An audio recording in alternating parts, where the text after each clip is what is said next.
అందరికీ నమస్కారం. మీ Kanchela Srikanth, government whip, MLC, political chairman, Kuppam area development authority. Kuppam నియోజకవర్గంలో ఉన్న నిరుద్యోగ యువతీ యువకులందరూ కూడా ఒక సువర్ణ అవకాశం.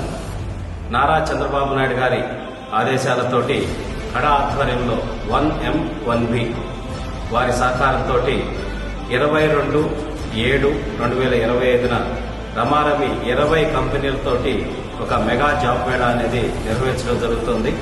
కడా కార్యాలయం నందు ఉదయం 9 నుంచి సాయంత్రం 4 గంటల వరకు ఈ జాబ్ మేళా నిర్వహిస్తారు. కాబట్టి ఈ అవకాశాన్ని సద్వినియోగం చేసుకుని నిరుద్యోగ యువతీ యువకులందరూ కూడా ఉద్యోగాలు పొందాలని మనస్ఫూర్తిగా కోరుకుంటున్నాం. యువగళంలో ఏదైతే నారా లోకేష్ గారు మాట ఇచ్చారో 20 లక్షల ఉద్యోగాలు రాబోయేటటువంటి 5 సంవత్సరాల్లో ఇస్తామని, దాన్ని నిలబెట్టుకునే దిశగా ఈరోజు ఇటువంటి కార్యక్రమాన్ని కుప్పం నియోజకవర్గంలో నిర్వహించడం జరుగుతూ ఉంది. అందరూ ఈ అవకాశాన్ని ఉపయోగించుకొని మంచిగా ఉద్యోగాలు తెచ్చుకొని జీవితంలో స్థిరపడాలని మనస్ఫూర్తిగా కోరుకుంటున్నాం. జై హింద్.